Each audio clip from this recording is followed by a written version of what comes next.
Essa estrutura de licença que a gente tem que a CBF tem no Brasil, que é o B, o A e o Pro, ela é semelhante à de outros lugares? Não. Primeiro é importante falar que esse processo ele já funciona na Argentina desde o início da década de 70. Né? Uma escola de treinadores. Então você vê a diferença aí. Sim. Não à toa, hoje das 27 equipes do campeonato argentino da Primeira Liga, são 26 treinadas por treinadores argentinos. Né? No campeonato chileno, das 17, são 9 treinados por argentinos. Então, é importante a gente falar que isso, no nosso irmão aqui do lado, já existia isso desde a década de 70. Então, isso no Brasil é recente, mas é importante falar que está sendo feito de uma maneira bem correta, coerente. Todos os treinadores que estão aí no topo da pirâmide hoje, tendo oportunidade de Série A, Série B, estão indo lá, estão trabalhando. Agora, nesse momento, na licença Pro, eu acompanhei, o Cuca está lá, o Renato está lá, que eles ainda precisavam fechar a licença Pro deles, porque ano passado era para ter fechado, mas a pandemia impossibilitou que eles tivessem fechado. Em dezembro agora, teve Fernando Diniz, teve uma série de treinadores. Todo mundo obrigatoriamente está tendo que fazer, porque... os caras já de nome e tudo mais, né? Exatamente. E é uma puta de uma experiência, você tá ali com... Eu fechei a minha licença Pro recentemente também, e você ter na sala ali Dunga, Mano e Tite na mesma sala, 3 treinadores da seleção, os 3 últimos na mesma sala, você ter... aconteceu, acho que foi no primeiro módulo da licença Pro, a primeira aula foram os analistas de desempenho, que são os caras que trabalham com os treinadores. Então, o analista do Grêmio analisando o Santos do Cuca. E o Cuca lá assistindo como é que o cara tá analisando o time dele. Caralho, e aí o analista maneiro do Flamengo analisando o Grêmio do Renato. E o Renato lá assistindo.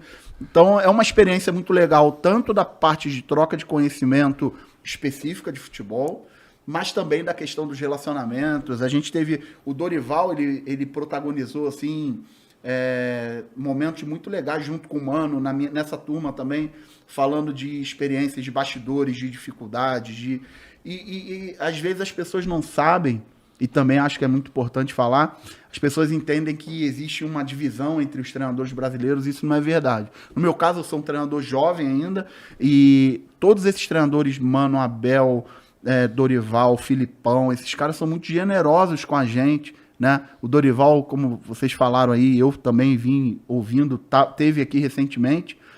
Pouca gente sabe, mas o Dorival, quando assumiu o Flamengo em 2018, substituindo o Barbieri, ele fez lá o final do Campeonato Brasileiro, e o Dorival, isso não saiu nem publicamente, mas o Dorival, no último jogo, ele chamou o Barbieri para fazer parte ali do processo final. O Barbieri tinha feito todo o campeonato praticamente, e eles fizeram ali um movimento que pouca gente sabe. Então existe toda uma relação, um movimento. Eu costumo estar sempre falando, buscando, trocando informações, pegando experiência com esses treinadores mais vividos, e às vezes as pessoas entendem que existe uma divisão, treinador mais jovem, treinador mais antigo, e não é isso que acontece. Interessante, isso é legal, porque eu imaginava algo um pouco diferente, que tivesse uma certa rivalidade entre os treinadores, mas pelo que você está falando aí, é mais tranquilo, né? Não é que não acredito que não tenha nenhuma rivalidade também, mas ela parece ser branda, né? Pelo que tá falando. Assim, as minhas experiências com esses caras, assim, são muito boas. Todos eles comigo são muito carinhosos, atenciosos. Assim, eu já falei isso outras vezes, a minha cronologia profissional ela é um pouco atípica, porque eu comecei a trabalhar em comissões técnicas de futebol com 17 anos. Era quando os moleques começam a jogar. Exatamente. Né? Quando eu entrei na universidade, eu comecei a fazer estágio em clubes de futebol, depois trabalhar em categorias de base. E muito cedo, fiz faculdade de educação física.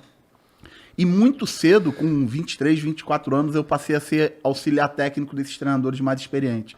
Então fui auxiliar técnico René Simões, Joel Santana, Celso Roth, Paulo Roberto Falcão, Caio Júnior, em clubes diferentes, em cenários diferentes. Então, durante muito tempo, e muito jovem, eu tive esse tipo de oportunidade. Então, de alguma forma, esses caras até hoje, todos eles têm um carinho muito grande. De vez em quando eu tô dirigindo um time, ou alguém me liga, me dá um esporro, achei que fez merda. Caralho, que doideira. Troca, dá uma ideia, dá um conselho, isso é muito legal. E esses treinadores mais experientes, eles são generosos com a gente que tá vindo em uma outra geração. Não tenho a menor dúvida disso, assim. Não só comigo, e eu sinto isso comigo, mas quando a gente se junta lá nos cursos e tal, eu vejo também todos eles com uma vontade muito grande de dividir o conhecimento deles. E como é que foi trabalhar com o Joel Santana, cara? Esse cara é uma figuraça, cara. Ah, especial, né? Nossa, eu tive a oportunidade de trocar ideia com ele. A gente, na verdade, passou um dia inteiro junto, que a gente tava gravando como se fosse um comercial para um jogo de videogame. E aí a gente tava meio que atuando, né? E, cara, ele é muito engraçado, ele é uma figura, ele pingando aquele colírio no olho dele lá, que ele fala que a Arábia fudeu o olho dele, que lá é mó calor do caralho. Mas engraçado, eu tenho ótimas histórias com ele, né? Dá pra contar algumas aqui, mas as pessoas deveriam valorizar muito mais o que ele fez como treinador, porque o Joel é um cara que foi extremamente vitorioso em clubes diferentes, em momentos diferentes, ganhou competições extremamente importantes, e isso deveria ser muito mais valorizado, não só o lado folclórico e tal, mas o lado o Joel foi um cara que só o Joel é o rei figurou, do Rio, e figurou em grandes equipes de futebol brasileiro. Eu trabalhei com ele no Bahia, ele trabalhou no Internacional, no Coritiba, ele trabalhou no Corinthians, ele trabalhou em diversas equipes grandes do Brasil. Então, assim, é um cara especial. Eu contei recentemente agora uma história. Joel é bem pão duro, né? Muito pão duro. E rico, hein? Rico pra caramba, mas pão duro. E é o seguinte, por isso que é rico, velho. E aí é o seguinte, a gente ia pras concentrações, e aí jantava, e depois todo mundo no quarto dele pra assistir os jogos, né? Pra ver adversário e tal. Ele tá deitado na cama, assistindo o adversário, a gente tinha jantado, e aí eu pedi pra ele fio dental dele. Ele já ficou puto comigo. Ele falou, fio dental? Eu falei, Ele falou, pega lá no banheiro. Aí eu fui lá, peguei a caixinha e tô vendo o jogo e tô tirando aqui. E ele tá me olhando. Daqui a pouco ele não aguentou, eu tava tirando um pedaço. Ele falou, porra, tu vai limpar o dente ou vai soltar pipa mesmo? Quer dizer, tem uma outra história que eu contei um tempo atrás dele, legal, a gente trabalhava no Bahia. E fomos jogar em Juazeiro. E o Joel, na época, sempre concentrava 2 dias antes. Então, imagina, você ia jogar domingo, concentrava sexta, sábado, jogava domingo. Segunda, você ia em casa só de tarde, porque tinha que concentrar para jogar quarta. Você não ficava em casa, só ia em casa quinta-feira. E aí, nessa sequência, quarta, domingo, aí a gente foi jogar em Juazeiro, chegamos lá na sexta. E ele, não, vamos ver o vídeo aqui e tal. Aí a gente da comissão técnica, o Dudu Fontes, preparador físico, o treinador de goleiro, a gente falou, pô, Joel, descansa hoje, pô, amanhã a gente vê esse vídeo e tal, tu tá cansado aí. Pô, ligamos o ar, cobrimos ele, falou, não, tá bom, hoje eu vou descansar. E ele dormiu e tava tendo em Juazeiro, tem, culturalmente, ele tem um lugar que é o restaurante que serve bode. Bode? Bode. E aí a gente foi comer um bode. Deixamos ele dormindo e fomos comer um bode. No dia seguinte, a gente foi treinar em Juazeiro, o taxista do hotel foi tirar uma foto com ele e falou, e aí, levou muita gente pra noite ontem? O cara, não, só 3. Um gordinho de barba, eu já caí ali, o taxista já me deu ali.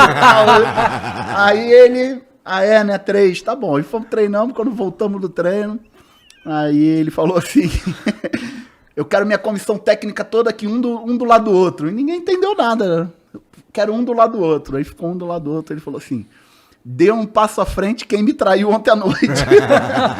Aí eu fui o primeiro e falou, você, um maçarico aqui no meu rabo, tu quer comer bode? 1 semana sem sentar na minha mesa. Mas ele tinha essas coisas assim, mas ele é um cara assim, enxergar jogo, intervalo, capacidade que ele tem de aglutinar o jogador, de cobrar o jogador. O Joel era um treinador extremamente disciplinador. E não tinha um jogador que não gostasse dele. Impressionante. Ele é um cara Joel. especial. Papai Joel, total, né? Foi pra Copa, né, mano? Isso aí... Pois é. Saiu do Flamengo pra Copa, né, mano? Cara, é que assim, eu tenho uma memória muito ruim da deixada dele do Flamengo. Puta merda. Ele saiu do Flamengo. Aquela saída do Flamengo foi triste. Não, né? aquilo ali... O dia, né? Que fatídico. O Fatídico dia, exatamente. dia, Renato né? Augusto. Não, foi difícil.